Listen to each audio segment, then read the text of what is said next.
আজ তোমাদেরকে যে আপডেটটা দিব সেটা হচ্ছে বিগ আপডেট, বড় আপডেট।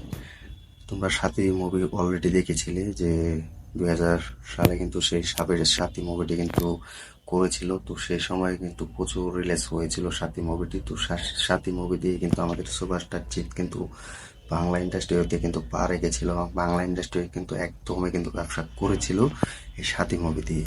তো সাথী মুভিতে সেখানে দেখতে পাবে যে প্রিয়াঙ্কা কিন্তু অভিনয় করেছিল সাথী মুভিতে।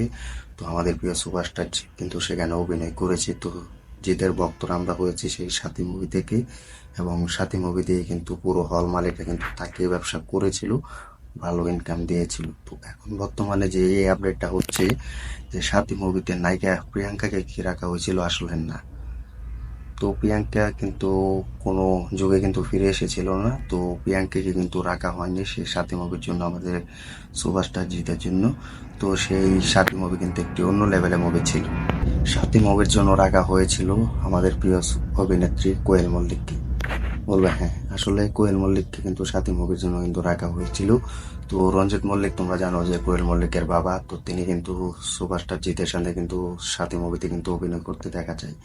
তো এখন কথা হচ্ছে যে কেন রাখা হয়েছিল। তো আসলে এই সাথী মুভির স্ক্রিপ্ট কিন্তু হরনাথ চক্রবর্তী কিন্তু পরিচালক। তো তিনি কিন্তু এই সাথী মুভিটি কিন্তু যিনি ডিরেক্টর হিসেবে কাজ করেছিলেন, পরিচালনায় করেছিলেন, তিনি কিন্তু এই মুভিটি কিন্তু কোয়েল মল্লিক এবং জিৎকে কিন্তু একসাথে আনার জন্য কিন্তু এই মুভিটি তৈরি করেছিলেন বা রিলিজ দিতে সক্ষম হয়েছিলেন। তো সেখানে কিন্তু আমাদের প্রিয় হিরোইন বা অভিনেত্রী কোয়েল মল্লিককে কিন্তু আমরা দেখতে পাইনি, বা জিতেও কিন্তু দেখতে পাইনি। তার পরবর্তীতে কিন্তু প্রিয়াঙ্কাকে রাখা হয়েছিল আমাদের প্রিয় সুপারস্টার জিতের সাথে। তো এটা কেন হয়েছিল সেটাই বলছি। তো রঞ্জিত মল্লিক তোমরা জানো যে কোয়েলের বাবা, তিনি কিন্তু এই মুভিতে কিন্তু কোয়েলকে কিন্তু রাখা একবার প্রস্তুত ছিলেন না। কেন? কারণ কোয়েল মল্লিক ওই সময়ে কিন্তু লেখাপড়া ছিল, তিনি কিন্তু একটি কলেজে কিন্তু লেখাপড়া করেছিল। তো সেই কলেজে কিন্তু সামনে কিন্তু তার এক্সামিশন বা পরীক্ষা ছিল। তো এটার জন্য কিন্তু কোনো তার মেয়েকে কিন্তু কোনো চাপ দিতে রাজি হননি। তো এটার জন্য কিন্তু কোয়েল মল্লিক ছিল না সাথে মুভিতে। তো এটার জন্য কিন্তু রঞ্জিত মল্লিক কিন্তু কোয়েল মল্লিককে রাখতে রাজি ছিল না। তো তিনি কিন্তু চাইছিলেন না যে তার মেয়ে লেখাপড়া করছে বা কোনো চাপ পড়ুক, এটা কিন্তু তিনি একবারেই চাইছেন না। তো এটার জন্য কিন্তু আমাদের প্রিয় সুপারস্টার জিতের সাথে কিন্তু আমাদের প্রিয় অভিনেত্রী কোয়েল মল্লিককে আমরা দেখতে পাইনি। তো এটার জন্য কিন্তু সুপারস্টার জিৎ কিন্তু পুরো পিছিয়ে ছিল না। তো তিনি কিন্তু চেষ্টা করেছেন তার ভক্তদের মাঝে এবং নতুন যারা ফ্যান্সরা ছিল তাদেরকে এক নতুন উত্তেজনায় কিন্তু নতুন একটি মুভি উপহার দেওয়ার জন্য। তো এটার জন্য কিন্তু আমরা পুরো সেই কোয়েল মল্লিককে আমরা দেখতে পাইনি। তো রঞ্জিত মল্লিকও কিন্তু চায়নি। তো রঞ্জিত মল্লিক কিন্তু চেয়েছিল যেন তার মেয়ে ভালো একটি লেখাপড়া করুক এবং ভালো একটি নাম্বার এনে দেখ, তার বাবার মুখে হাসি ফুটাক। তো ভাবো, আসলে আমাদের কিছু কিছু জীবনে কিন্তু অনেক পরিস্থিতি আসে, সেটা কিন্তু অনেক আনন্দের এবং অনেক কষ্টের। সেটা কিন্তু এই রঞ্জিত মল্লিক কিন্তু দেখিয়ে দিয়েছিলেন। যাই হোক, তো এটার জন্য কিন্তু প্রিয়াঙ্কাকে রাখা হয়েছিল সেই সাথী মুভির জন্য। তাকে কিন্তু ফোন করা হয় সেখানে। তো অ্যাওয়ার্ডের জন্য কিন্তু শোতে তাকে ডাকা হয়। তো সেই শোতে কিন্তু তাকেও কিন্তু পরিচালক পছন্দ করেছিল। তো সে অনুযায়ী কিন্তু তাকেও কিন্তু পরিচালকের ভালো লেগেছে, হ্যাঁ এই মুভিতে তিনি অভিনয় করতে কোনো বাধা নেই, করতে পারবে। তো এটার জন্য কিন্তু আমাদের প্রিয় সুপারস্টার জিতের সাথে কিন্তু এই প্রিয়াঙ্কাকে রাখা হয়েছিল।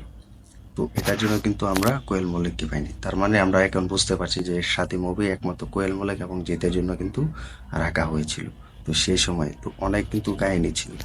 তো যাই হোক, সেই সময় কিন্তু সাথী মুভি কিন্তু এসেছিল। সাথী মুভি এসে কিন্তু গানগুলো কিন্তু দুর্দান্ত কিন্তু ব্লকবাস্টার হয়েছে, সুপার ডুপার হিট দিয়েছে। তো আমাদের প্রিয় সুপারস্টার জিত এসেছিল, সেই অনুযায়ী কিন্তু পুরো মার্কেট কিন্তু জিতের এই সাথী মুভির দখলে ছিল। কোনো বলিউড মুভি কিন্তু পাত্তা পাচ্ছিল না আমাদের প্রিয় সুপারস্টার জিতের কাছে। তো এখন বর্তমানে কিন্তু আমাদের প্রিয় সুপারস্টার জিত সেই সময় ছিল।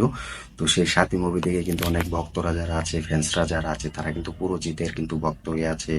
বা স্কুল কলেজে গেলে কিন্তু সেসব গানগুলো বাজানো, তো সেই সব গানগুলো কিন্তু শুনতে পেতাম আমরা। তো সেই সময় কিন্তু বর্তমানে আমাদের প্রিয় সুপারস্টার এখন টলিউডের বস হয়েছে। তো এটা মানতে হচ্ছে, টলিউডের বস একটাই, যত আসবে তত যাবে, কিন্তু আমাদের টলিউডের বস জিদ্দার মতো কোনো সুপারস্টার পাবে না বা আসবে না। তো এটা আমি কনফার্ম বলে দিতে পারি 100%। তো এটার জন্য কিন্তু আমাদের প্রিয় হিরোইন অভিনেত্রী কোয়েল মল্লিক আমরা পাইনি এই সাথী মুভিতে। তো যাই হোক, এরপর থেকে কিন্তু আমাদের প্রিয় সুপারস্টার জিৎ কিন্তু কোয়েল মল্লিককে কিন্তু অনেক মুভির জন্য অফার করা হয়েছে। তো অনেক মুভিও আমাদের সুপার ডুপার হিট দিয়েছে। আমাদের প্রিয় সুপারস্টার সাথে কোয়েল মল্লিককে। তো এই জন্য কিন্তু সুপারস্টার জিৎ কিন্তু কোয়েল মল্লিকের সাথে কিন্তু অনেক মুভি করেছে, সাত পাকের বাঁধা এবং নাটের গরু। তো অনেক মুভি বেশ করেছে, প্রেম করেছে। তো অনেক মুভি কিন্তু আমাদেরকে উপহার হিসেবে দিয়েছে। তো সব মুভি কিন্তু মাতিয়ে দিয়েছিলেন এই প্রিয় অভিনেত্রী কোয়েল মল্লিক। তো এটার জন্য তো তোমরা আজ এই ভিডিওটি দেখতে পেয়ে কিন্তু ক্লিয়ার বুঝতে পেরে গিয়েছো যে কোয়েল মল্লিক কিন্তু একমাত্র সাথী মুভির জন্য কিন্তু অফার করা হয়েছিল, গল্প স্ক্রিপ্ট সাথী মুভির জন্য কিন্তু কোয়েল মল্লিককে রাখা হয়েছিল। তো এটার জন্য কিন্তু পুরো ডিটেলস আমরা পেয়ে গিয়েছি বা এই ভিডিওতে আমরা বুঝতে পেরেছি। তো তোমরা তো ভাবতে যে সেই সময় যদি কোয়েল মল্লিককে দেখতে পেতে তাহলে কতটা খুশি হতে, কমেন্ট করে জানিয়ে দাও। তো যাই হোক, সাথী মুভি সুপার ডুপার হিট হয়েছে, ব্লকবাস্টার দিয়েছে, ভালো মার্কেট কাঁপিয়েছে। ইন্ডিয়া যে মুভি রিলিজ দিয়েছিল বলিউডে তাও সব থেকে কিন্তু পাত্তা দেয়নি। তো সাথী মুভি একাই রাজত্ব করে গিয়েছে। তো এখন বর্তমানে যদি সাথী 2 আসে তাহলে আমি বলবো কোয়েল মল্লিককে রাখা উচিত, কারণ কোয়েল মল্লিক কামব্যাক করা উচিত সাথী 2 মুভিতে।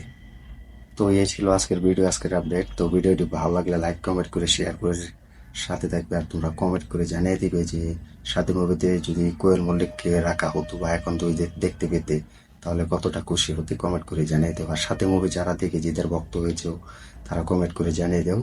তো আমাদের ইউটিউব চ্যানেল নতুন হয়ে থাকলে চ্যানেলটি সাবস্ক্রাইব করে দিও। দেখা হবে নতুন ভিডিও নিয়ে, নতুন আপডেট নিয়ে। তো সবাই আমাদের ভিডিও দেখবে, ভিডিওটি শেয়ার করবে এবং কমেন্ট করবে তোমরা কোন মুভি দেখতে ভালোবাসো, কোন মুভির রিভিউ আনতে ভালোবাসো, কোন মুভির আপডেট শুনতে ভালোবাসো, সব কমেন্ট করে জানিয়ে দেও। তোমাদের মাঝে তুলে ধরবো সব বিস্তারিত, সব আপডেট এই চ্যানেলে পেয়ে যাবে। তো ধন্যবাদ সবাইকে এতক্ষণ সাথে থাকার জন্য।